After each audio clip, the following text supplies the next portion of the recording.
is a dangerous Kyle Busch. Your 69th victory. Because you never know when the last one is, you know. So I know all too well, unfortunately, with the Cup stuff. But, you know, here with the truck stuff right now is it's awesome just to be. With 38 laps still remaining on the clock at Watkins Glen International, Kyle Busch keyed up his radio and delivered a transmission that stopped the NASCAR world cold. Can somebody try to find Bill Heisel? He's the Kindred Doctor guy. Tell him I need him after the race, please. His crew responded immediately, asking whether he wanted the doctor waiting at his car or at his bus back in the garage. His answer arrived without a pause bus.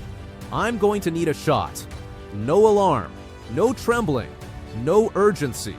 Just a two-time Cup Series champion with 63 wins, sitting 24th in the standings in what may be the most critical contract year of his career, calmly arranging his own medical injection between corners on a 130 MF road course. He put the radio down and went straight back to racing. He drove every one of those remaining 38 laps alone in the cockpit, managing whatever he was dealing with physically. When the checkered flag dropped, Busch crossed the line in 8th place, his best finish of the entire 2026 season.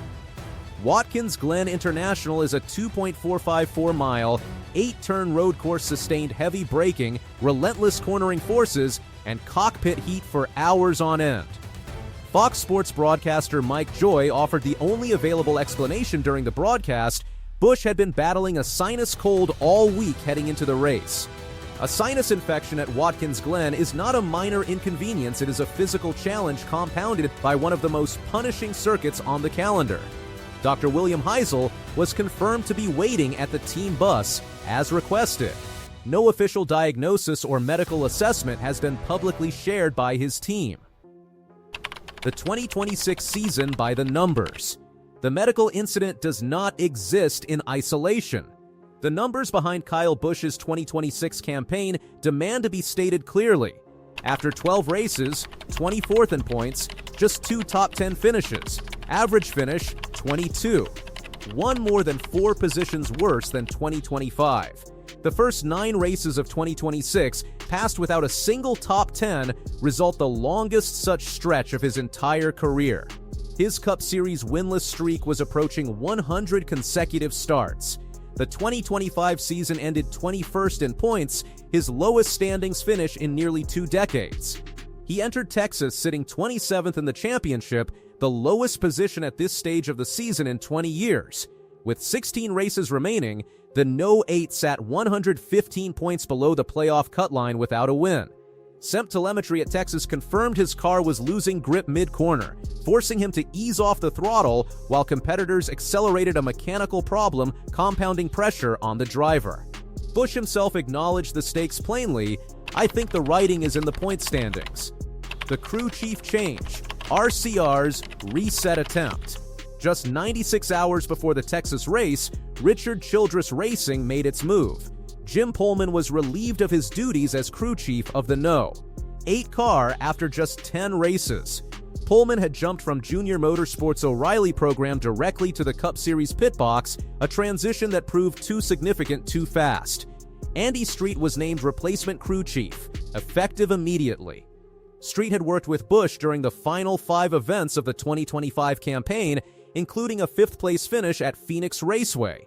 Busch addressed the entire RCR shop floor shortly after the announcement, a town hall meeting confirmed by teammate Austin Dillon.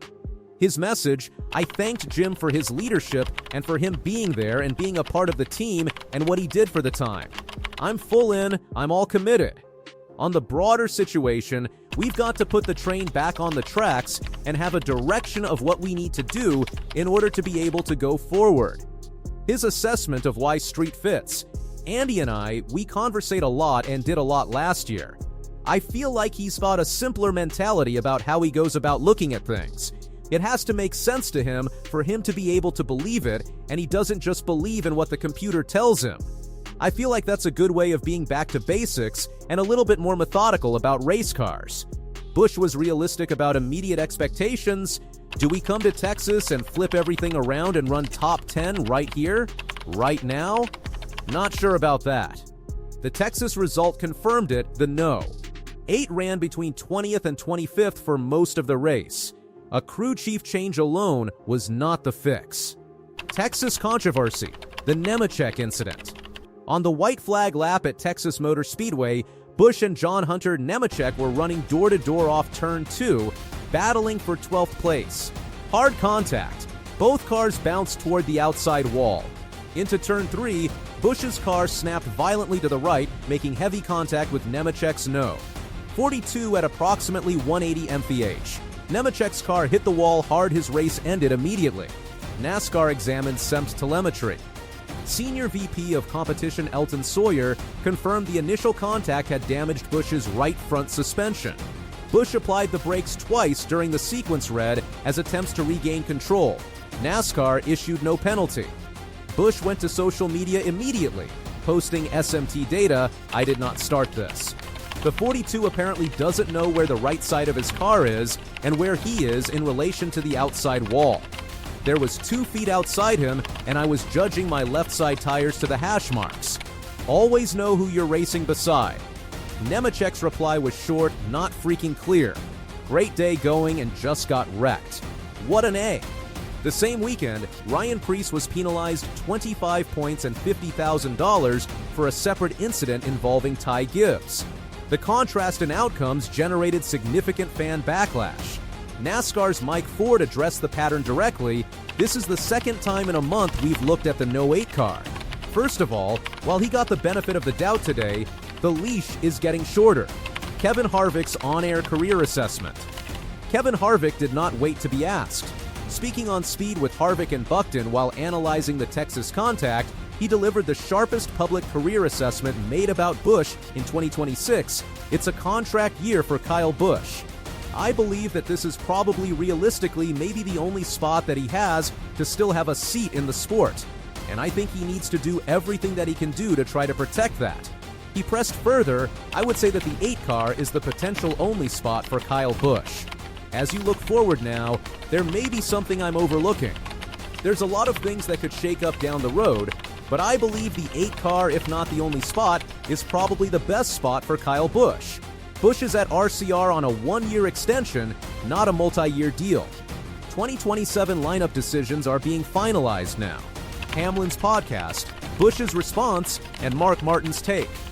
Denny Hamlin stated on his Actions Detrimental podcast that Busch doesn't know how to consistently get speed out of the next-gen car and was not outperforming teammate Austin Dillon as expected. Busch's response at Kansas Speedway's pre-qualifying media session, "If Denny wants to switch cars, I'll switch cars with him. Any day of the week, any time. I would love for him to show me he can carry it better than I can." He added, "He can bash me all he wants. I can certainly make his life hell." Busch's own explanation for the path back, "You have got to be 15th every week. You have got to be 10th every week. You have got to be 5th every week. And then you can move yourself into having a shot to be able to win the race. Right now, we have to get ourselves back up to where Austin Alling is running. NASCAR Hall of Famer Mark Martin in January 2026, their on-track performance talking about RCR is not where it needs to be. That's the main thing 100%. It's what Kyle is driving. What Busch is still capable of, the truck evidence. At Dover Motor Speedway during All-Star Race Weekend, Busch won the Craftsman Truck Series race's 69th career truck win, sweeping stages and leading from the front in the No. 7 Chevrolet for Spire Motorsports. His 2026 truck schedule covers 8 total starts: Dover, Charlotte, Nashville, North Wilkesboro, and Richmond still remaining.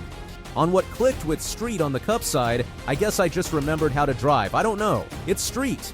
On his career win targets, take whatever you can get, man. You never know when the last one's going to be. So cherish them all, trust me. 3 documented paths forward. Option 1, stay at RCR. Street now calling shots with early signals of improvement. 16 races remain. A win is still mathematically possible. Risk. The team may be reallocating resources away from the no. 8. Option 2, leave and start fresh. Documented rumors of a potential move to Spire Motorsports, a team Busch already works with in the truck program. A return to Toyota has also been publicly discussed. risk starting over at 40 years old with no guarantee of improved results? Option 3, walk away. 2 championships, 63 Cup wins, all-time winningest driver in Truck Series history. A Hall of Fame case locked years ago. Based on every public statement made in 2026, Busch has made his position clear. He is not done.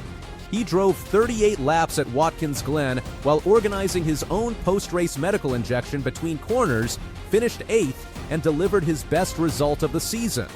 That is the factual answer to the retirement question. Dillon confirmed it from inside the building. Busch told the RCR shop he believes the next win will be the biggest win of his career based on everything being said about his struggles. With 16 races left, that conversation starts at Nashville.